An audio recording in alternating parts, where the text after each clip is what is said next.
Karena saya sudah merasakan nikmatnya zikir berjamaah, nikmatnya zikir Allah, nikmatnya zikir la ilaha illallah, nikmatnya zikir keras la ilaha illallah. Kita nggak berani lagi bilang itu bid'ah. Oh itu ahwal syaitani, tahu dari mana? Nama kamu kali Tony. Ya, ahwal syaitani kan keadaan kan nggak mungkin, nggak mungkin. Kenapa? Dalam hadis yang sahih disebutkan bahwa syaitan itu punya lamam. Lamam itu kayak semacam kalau nyamuk itu punya belalai. Nah, itu lamam. Malaikat juga punya. Jika orang itu tidak berzikir, maka syaitan yang nusukin jarumnya ke dalam. Tapi kalau orang itu berzikir, nyebut nama Allah, langsung setannya menjauh. Maka tidak mungkin bersama orang ahli zikir ada syaitan. Dalilnya jelas. Ana ma'ahu idza dzakarani, ana jalisun man dzakarani. Aku teman duduknya orang-orang yang menyebut namaku. Maka teman-teman sahabat akan Allah, kenapa kita belum merasakan itu? Karena kita belum nyaman, belum tahan di atas sajadah.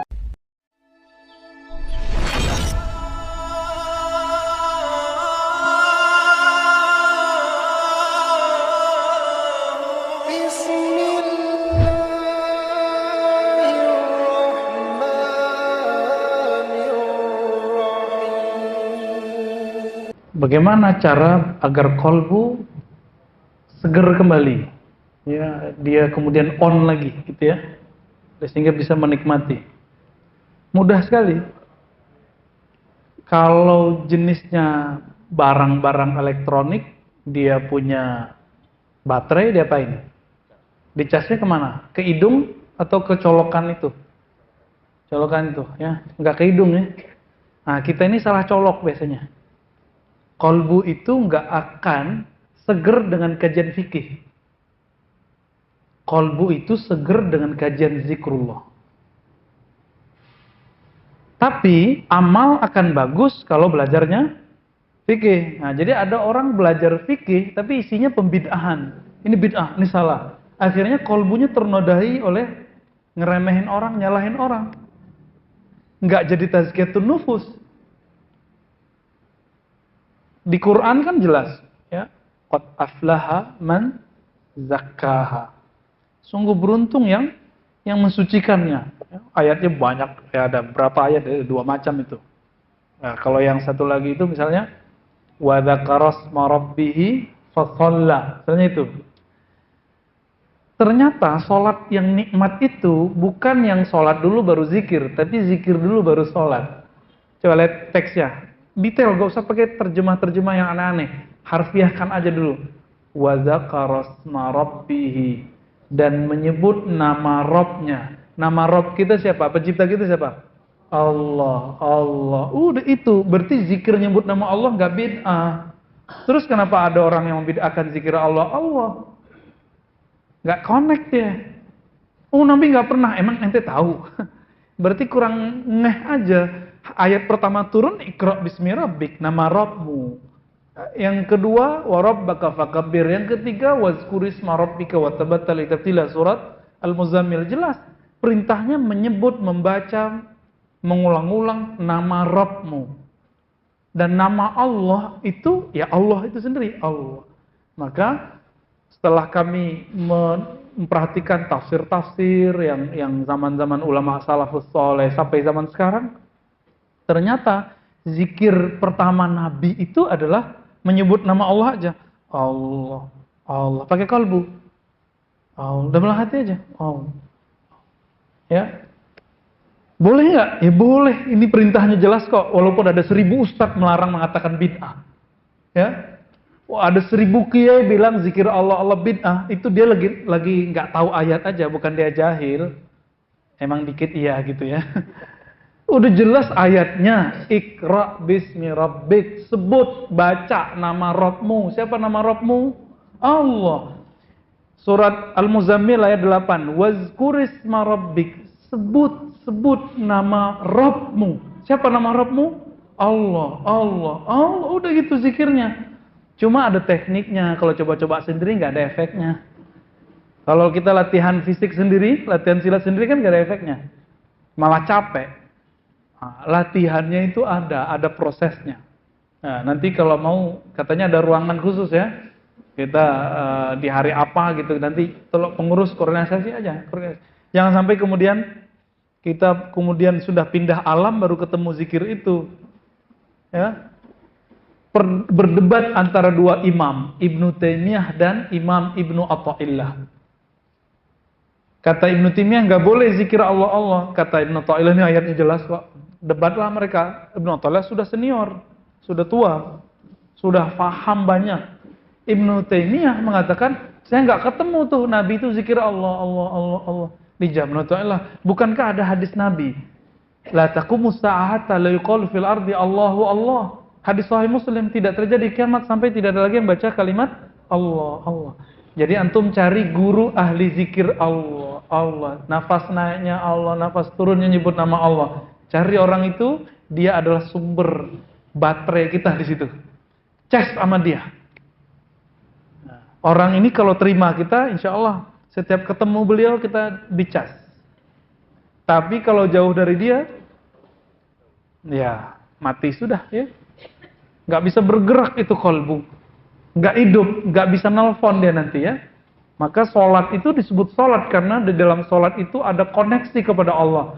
Tapi pulsanya adalah wa zakaras marabbihi fashollah. Sebut dulu namanya, itulah pulsanya kolbu, energinya kolbu, baterainya kolbu itu nyebut nama Allah.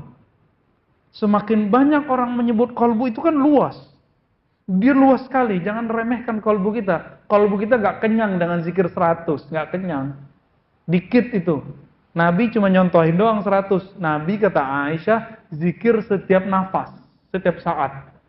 Gak pernah lupa, 1 detik pun Rasulullah tidak pernah lupa. Waktu kemarin kita safar, traveling, melihat kebesaran Allah, kita mampir di salah satu menapak tilas silsilah zikir Imam Ubaidillah Ahrari. Ubaidillah Ahrari di Bukhara Samarkand ya. Antara Bukhara Samarkand itu sebenarnya masih Bukhara menjelang kita ke Samarkand. Imam Ubaidillah Ahrari ini langsung berguru ke Imam Bahauddin Shah Naqsyaband. Disebutkan oleh Imam Amin Al-Qurdi, Syekh Amin Al-Qurdi bahwa Imam Ubaidillah Ahrari ini tidak pernah lupa kepada Allah sesaat pun.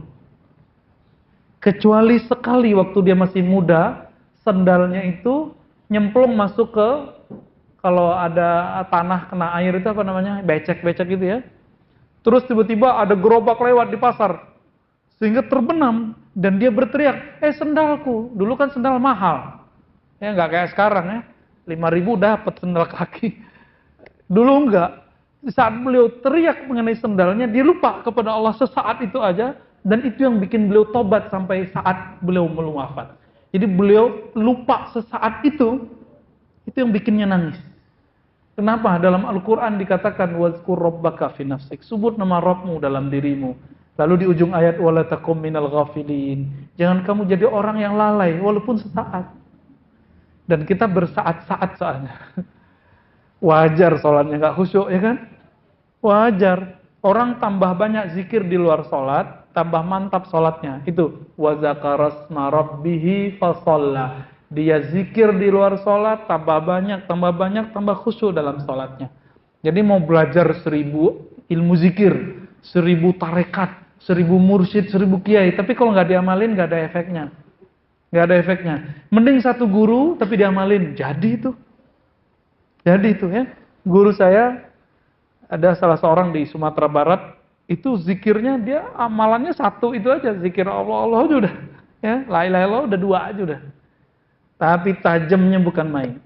Kita datang duduk sebentar itu ngecas langsung full, ya, sampai kadang-kadang nggak kuat untuk menahannya lagi, tumpah ruah sudah, ya.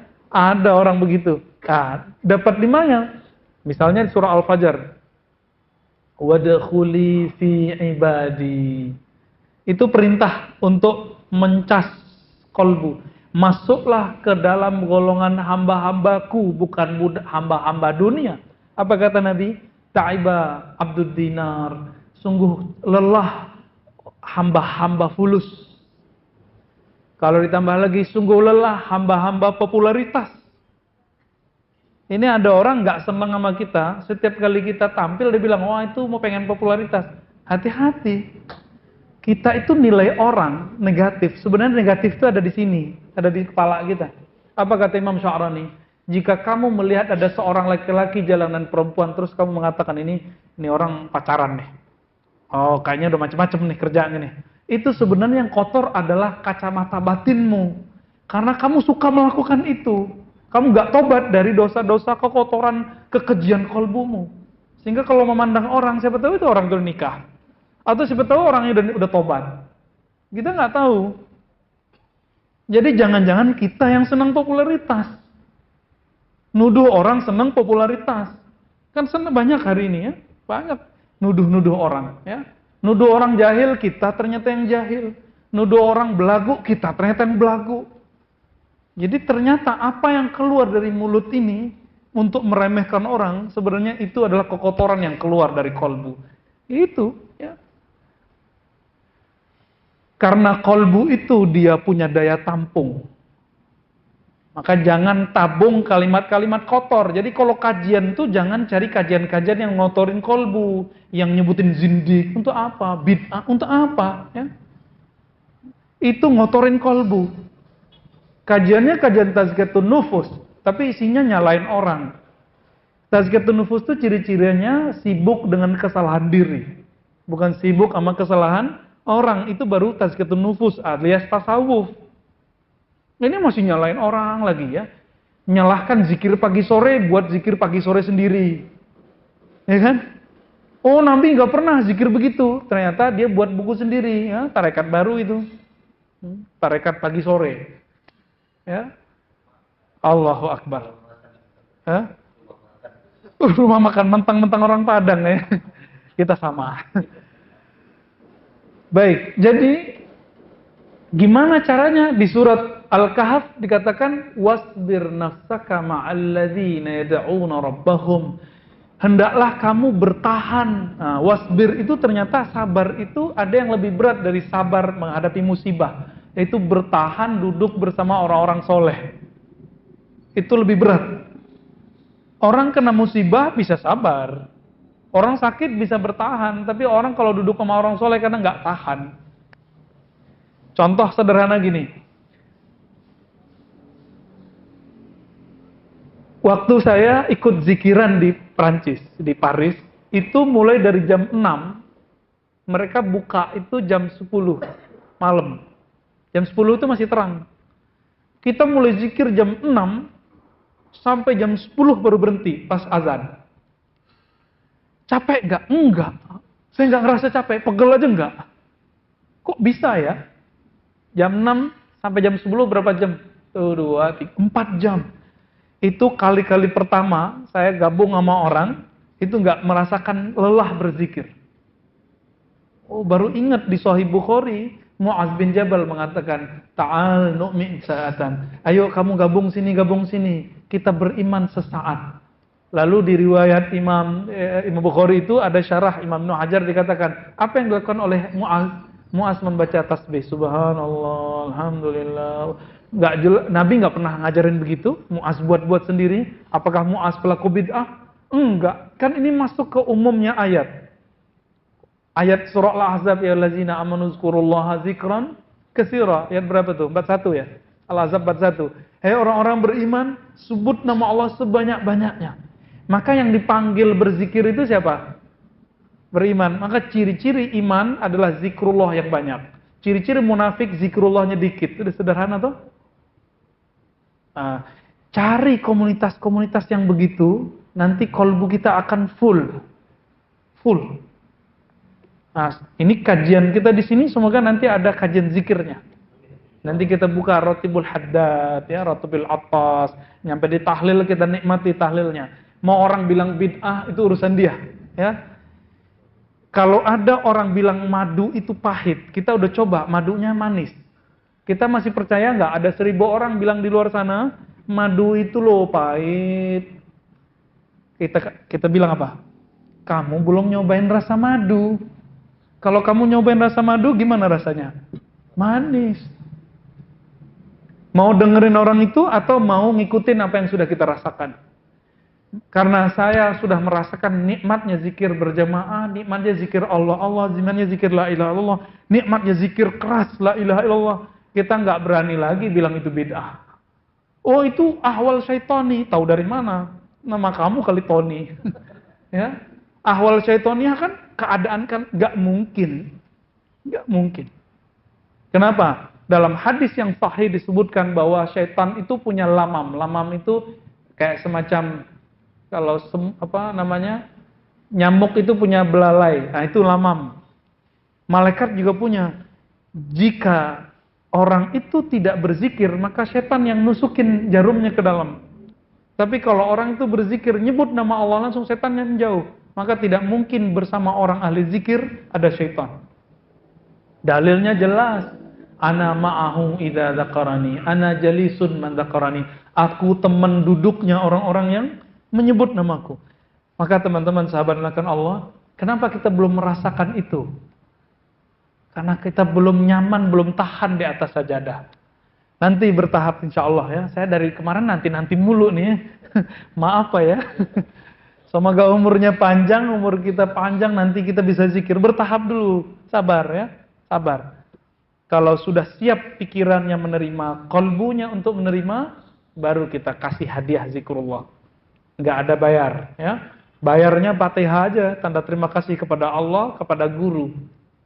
Nah, ini yang kita sebut ihda'us thawab, yang juga dibid'ahkan sama kawan kita tuh. Katanya apa?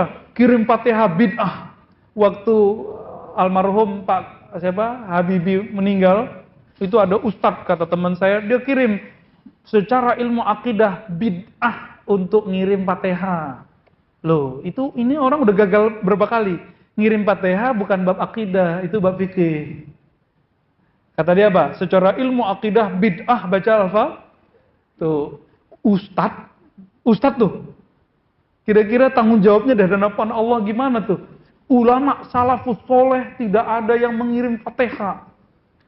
Imam Ibnu Qayyim salafi enggak? Salafi enggak Ibnu Qayyim? Mengatakan Fatihah kalau dikirim sampai. Jadi sekarang antum kalau baca Fatihah niatkan orang tua, teman, kawan, nyampe. Kalau enggak mati dulu kita kirimin. Ya.